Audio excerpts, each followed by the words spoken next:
Alors on commence la revue de la semaine numéro 9. Je suis quelques heures seulement avant mon passage sur TF1, donc je vais essayer d'être aussi rapide que possible pour dire ce que j'ai à dire. Déjà, je vais parler de cette chaîne YouTube, puisque en un mois, nous avons gagné 40 000 abonnés. Et du coup, ça fait que la diffusion des émissions commence à avoisiner le niveau d'une audience d'une chaîne télé, puisque on arrive à 140 000, 150 000 vues sur une revue de la semaine ou sur d'autres choses de cette nature qui sont sur la chaîne YouTube, et que les émissions d'infos en continu, leur public fixe est à peu près 180 000, 200 000, 220 000 personnes qui regardent. Donc vous voyez qu'on est en train d'atteindre l'objectif de contournement d'un certain nombre de médias officiels. Après, je ne sais pas comparer avec la presse écrite, parce que ce n'est pas le sujet en plus, mais c'est pour dire que ce qu'on est en train de faire ensemble, ceux qui s'abonnent, et moi qui viens faire ces revues de la semaine, c'est pas juste une petite opération d'un homme politique qui réussit son coup. C'est que réellement, on est en train de faire une démonstration. La démonstration, c'est qu'il y a un monde qui s'organise complètement en dehors des médias officiels. Alors je remercie des gens comme Mister JD, puisqu'il a parlé de cette émission. Moi, je n'ai rien demandé, je ne connaissais pas. Il en a parlé de manière favorable. Et lui, c'est quand même un youtubeur qui fait 5-6 fois ma taille. Donc c'est une autorité, c'est quelqu'un qui est reconnu. Les débats sont pas mal. Il faut voir, moi, d'où je pars. Quelqu'un a dit, oui, mais eux, c'est des pros. Mais pas du tout. Là, en ce moment, au moment où je parle, on est 3. Sur les 3, il y en a un qui est en pro, en apprentissage, pas chez moi, qui fait le travail, et les 2 autres, nous sommes des amateurs. Et moi, vous savez comment je suis arrivé là. On me dit, vous maîtrisez les codes, mais je ne les connais pas, les codes, je ne sais pas de quoi on parle. Je m'exprime normalement. Et comment j'ai commencé? J'ai regardé les vidéos de Ludo sur Osons causer. J'ai trouvé très bien faite, j'ai trouvé très pertinente. Il a un style qui est très fort. Et d'abord, physiquement, il a une présence devant la caméra que moi, je n'ai pas. Et il arrive à dire ce qu'il a à dire à un temps record avec des formules qui étaient très au point. Je me suis dit, bon, j'ai compris ce que c'est que d'être un youtubeur en le regardant lui. Et j'ai appris à son contact. Bon, voilà. Alors, pendant que j'y suis, à ces choses qui parlent de nos outils, de la communication, je voudrais vous dire que au meeting que j'ai fait à Bordeaux, là, cette semaine, outre qu'il y avait vraiment beaucoup de monde, et il y en avait dans la rue, les malheureux, je ne sais pas comment ils ont fait, ils sont restés dehors. Moi, j'étais persuadé qu'ils allaient tous se sauver comme une volée de moineaux. Non, non, non, ils sont restés 2 heures, il faisait un froid qui vous mordait les os. Et ils sont restés, on a mis dehors la sono, on a mis des écrans de télévision, les gens ont suivi comme ça ce que j'expliquais. Et dedans, on a fait quelque chose quand même pour un meeting de nouveau, c'est-à-dire qu'outre que je me balade sur la scène, ça tout le monde le voit, mais c'est pas ça le plus important, ça à la limite, c'est facile, tu mets 2 micros, tu marches. Mais on a eu une vidéo et on avait des visuels qui passaient pendant que je parlais. Si bien qu'on a réussi à construire un meeting qui en même temps est instructif et qui polarise pas trop, pas excessivement sur la personne qui parle. Encore que bon, comme j'ai parlé presque 2 heures, mais apparemment les gens n'ont pas trouvé ça si long que ça, la preuve c'est qu'ils sont restés, et je pense que c'est parce qu'on arrive à mixer plusieurs manières de s'adresser à l'intelligence de chacun, le visuel, la vidéo, l'orateur qui parle, bon, tout ça c'est des techniques qui viennent de notre petit monde. Alors l'autre événement pareil dans la communication pour moi, c'est qu'à la fin du meeting de Bordeaux, est venu me voir l'auteur du manga qui parle de moi, parce que si vous ne savez pas pourquoi je suis un homme important, eh ben, je vais vous le dire, c'est parce que moi, il y a un manga sur moi. Alors évidemment, le manga, c'est un peu violent, c'est pas trop mon style. Alors là, j'ai fait toutes sortes de combats contre toutes sortes d'ennemis, et il m'a dit qu'il était en train de faire un tome 2. Alors je suis très friand de ça, puis il est sympa, il est venu me voir, et on a bavardé, on a fait connaissance, bon... Et à la fin, on a fait un truc qu'on va vous présenter bientôt, parce que là, je ne l'ai pas sous la main. J'ai dessiné, j'ai fait ma propre caricature. Et lui a fait un dessin à côté, tel que je suis sur son manga. On a signé tous les deux, on a mis une date. En plus, elle est marrante, la date, parce qu'on s'est trompé. J'ai mis 29 novembre 2017. Bon, on n'est qu'en 2016. En 2017, si je suis élu président, ça m'étonnerait que je dessine des mangas dans des loges. Bon, bref. Je l'ai fait. Je vais mettre 2-3 trucs avec et je vais proposer en vente sur eBay parce que ça fera des sous pour la campagne, parce qu'après tout, ni lui ni moi, on a l'intention de faire une fortune personnelle, hein, c'est pas notre sujet. Bon, je le dis là parce que la dernière fois, j'ai dit j'allais vous dire quelque chose et on verra bien si quelqu'un l'entendra. Et j'ai annoncé comme ça dans la foire aux questions que j'allais, si je le pouvais, si je suis élu, je donnerai la nationalité française à Assange et à Snowden, et en plus on les rapatriera et on les décorera. Eh bien, il y a des gens qui suivent ce qui se raconte sur le net, et c'est comme ça que cette information a été rendue publique par un média sur Internet. Donc, bravo. Alors, il faut quand même que je les nomme, parce que sinon, ça ne serait pas correct. C'est Numérama qui a repéré, au fond d'une réponse de la foire aux questions, une information. Bravo, c'est un journal sérieux. Bon, et le dernier événement média, pour moi, c'est celui-ci. Cette semaine, aujourd'hui même, je suis à la une de l'Obs, et ce soir à TF1, et la une de l'Obs. Et alors, ils ont mis une photo. Alors, c'est 2 événements, c'est plusieurs événements. C'est la première fois qu'un homme de ma gauche, de mon école de pensée, hein, est à la une de l'Observateur depuis, au moins 30 ans. Hein. Donc, c'est un événement. Deuxièmement, la photo est super.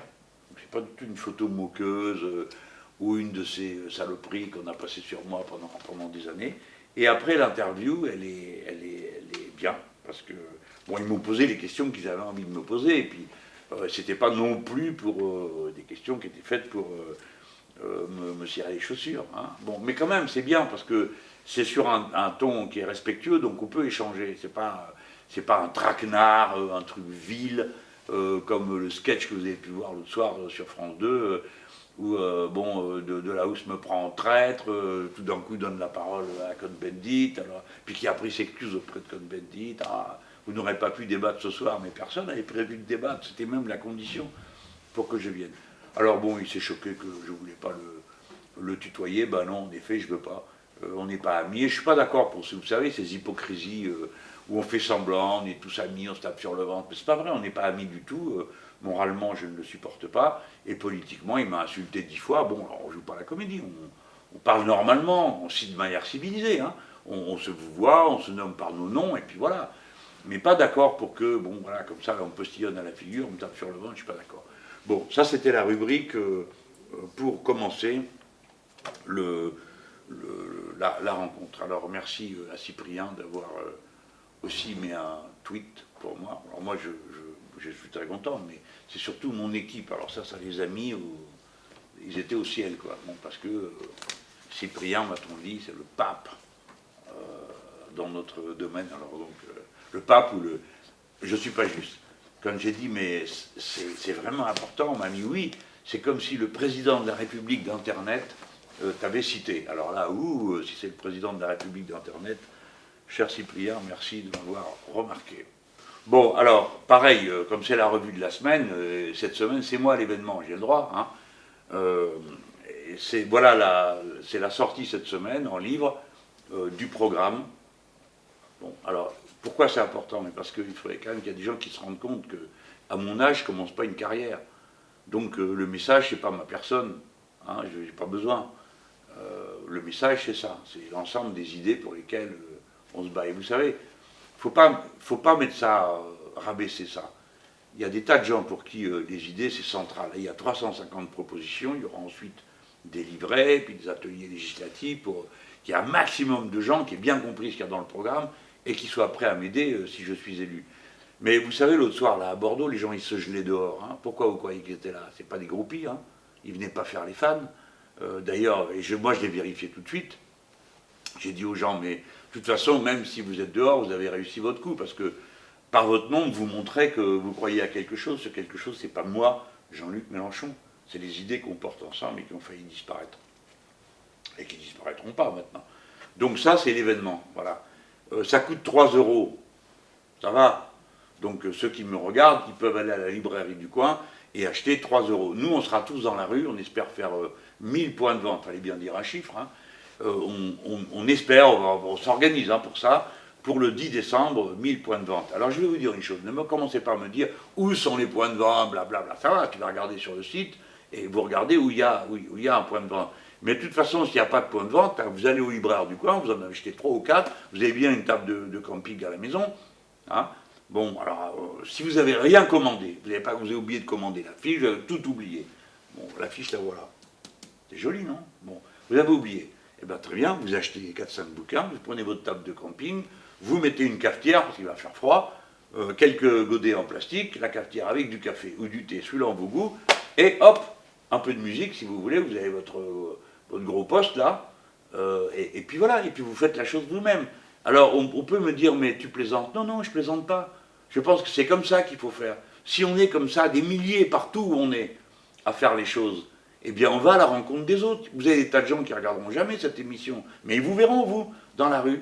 Ils diront, ah, tiens, il y avait un gars, il y avait une fille avec le programme, là, oui, ouais, ils font équipe avec Mélenchon. Voilà, c'est comme ça qu'on fait une construction populaire, parce que sinon, vous comptez quoi? Sur la primaire, c'est ça le truc.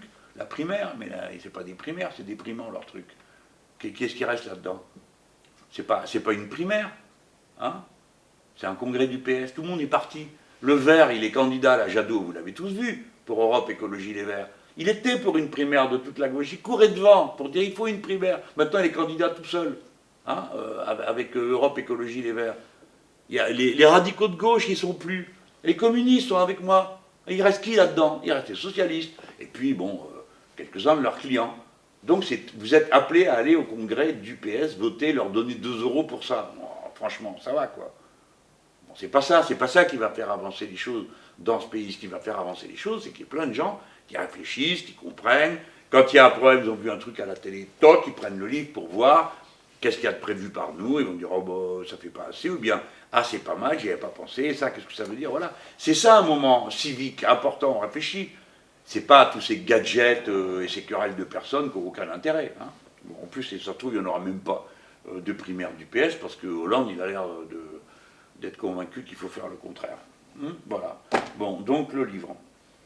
Aussi celui-là, il vient de paraître en livre de poche. Pratiquement tous mes livres sont en train de paraître en livre de poche, donc je suis très content, parce que pour vous, c'est 2 euros, 3 euros, c'est des sommes que tout le monde peut arriver à trouver. Je dis tout le monde, c'est pas vrai, mais bon, je sais qu'il y en a qui n'ont pas 2 euros. La preuve, 2 euros, c'est moi qui les donne, parce que les gens, ils sont dans la rue. En ce moment, avec le froid qu'il fait, eh ben, je vais vous dire, le froid, il vous mord d'un côté, et les pauvres qu'il y a dans la rue, ça vous mord le cœur de l'autre. Hein.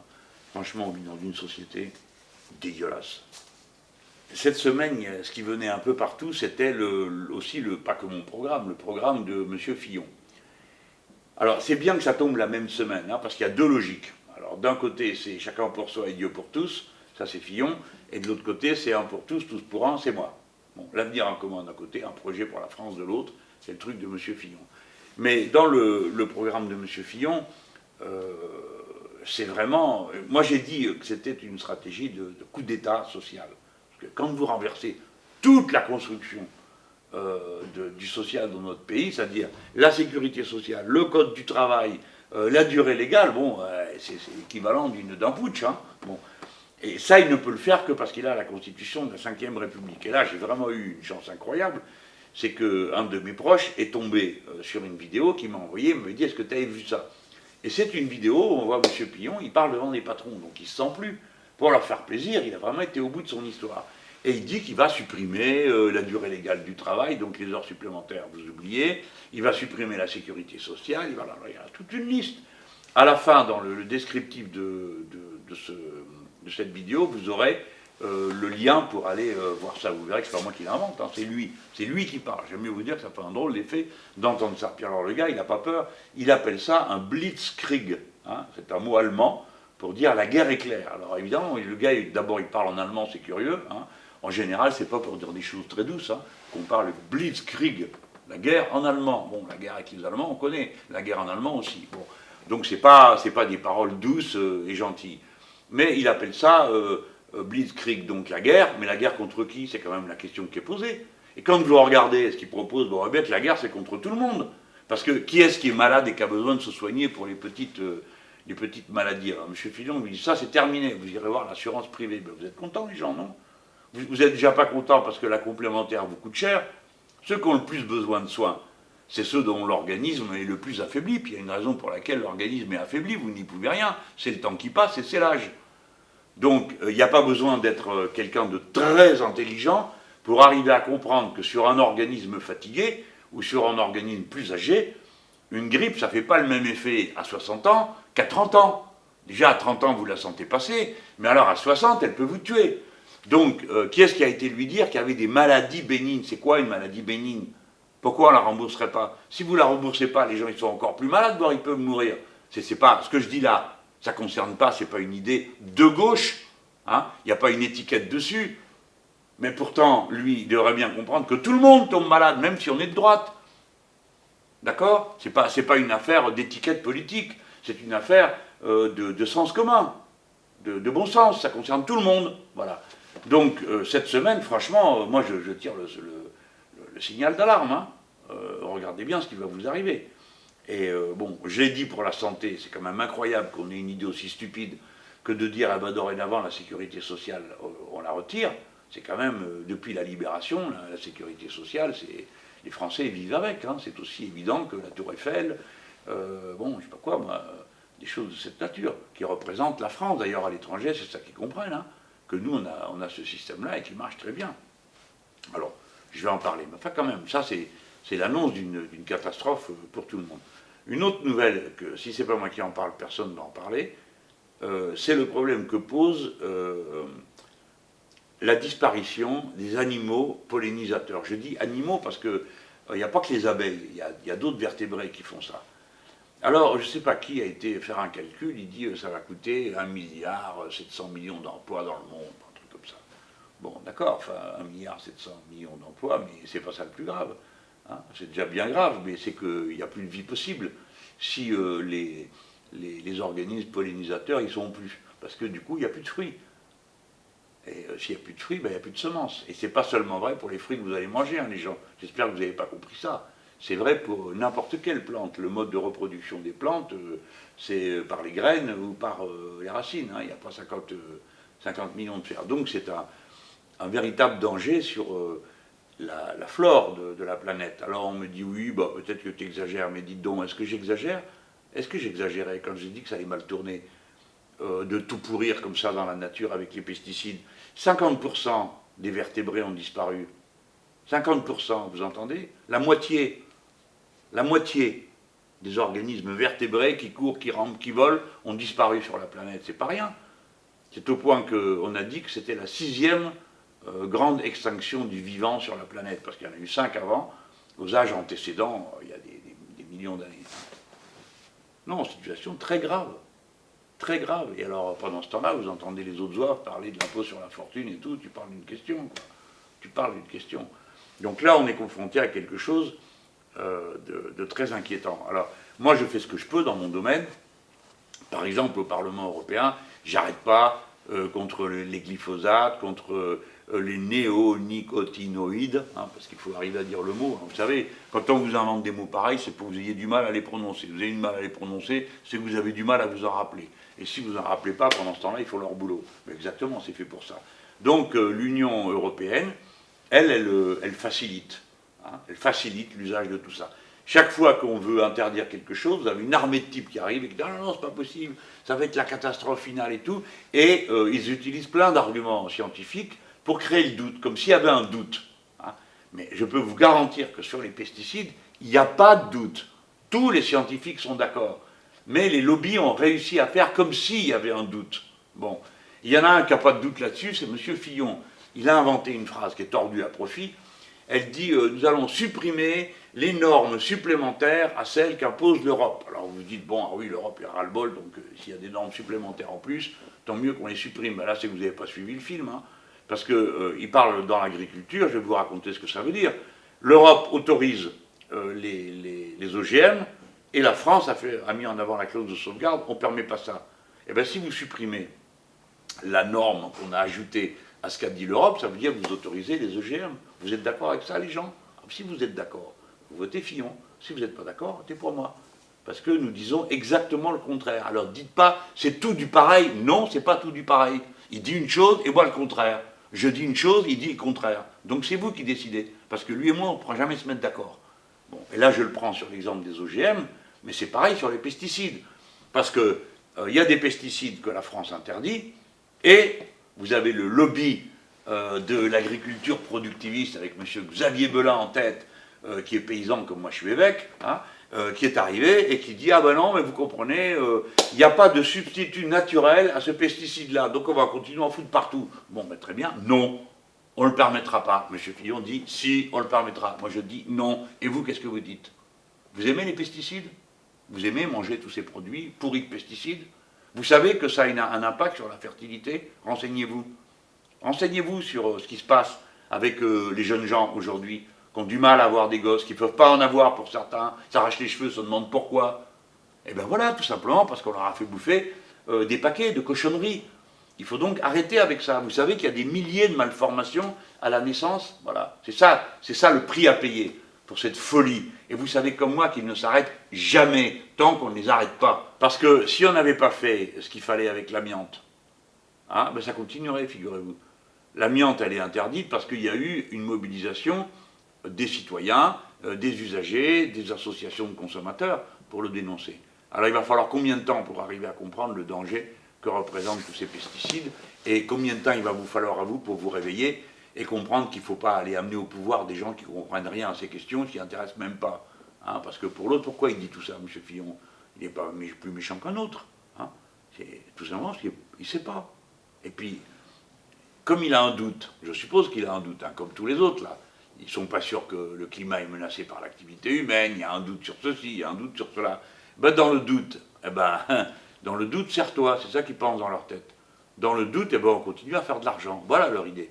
Hein, et on ne va pas empêcher la belle activité qui produit toutes ces cochonneries de continuer. Ben si, il faut arrêter. Parce que ce n'est pas raisonnable du tout de condamner comme ça les générations futures à un monde rempli de pesticides, parce qu'après les pesticides que vous foutez sur la terre, vous commencez par manger des cochonneries, ensuite, hop, ça pourrit l'eau, donc vous buvez des cochonneries, ça va dans la mer, et la chaîne alimentaire continue, parce qu'il continue à absorber tout ça. Et encore, ça c'est quand il y a de la chance, parce que des fois ça va dans l'eau, et tout ce qui est vivant est mort. D'accord? Il y a des surfaces comme ça, immenses, dans la mer où il n'y a rien, plus rien, même pas d'herbe. Hein, bon. Donc voilà le monde qu'ils sont en train de fabriquer. Et vous, vous prépareriez à lire un type pareil? Moi, franchement, au-delà de toute idée d'étiquette politique de droite ou de gauche, c'est quand même un problème de lire des gens pareils, qui ne se rendent même pas compte de la situation réelle, et qui se lèvent le matin en disant « mon Dieu, comment on va pouvoir faire pour supprimer l'impôt sur la fortune ?» comme si c'était le problème. Hein, voilà. Bon, assez pour aujourd'hui. Alors, à la semaine prochaine. Vous m'aurez vu un peu partout, c'est pas trop mauvais pour moi. Mettez des pouces bleus si ça vous plaît, abonnez-vous parce que ça m'aide, et puis vous allez voir que progressivement, le monde à l'intérieur duquel je me suis inscrit dorénavant avec ces vidéos, il va passer au premier rang. Tout d'un coup, des tas de gens vont comprendre que c'est là que ça se passe et pas ailleurs, alors qu'ils croyaient que c'était juste une espèce de jardin pour les enfants, qui n'avait pas d'impact plus grand que ça. Si, c'est là que ça se passe, les amis. Voilà, à bientôt.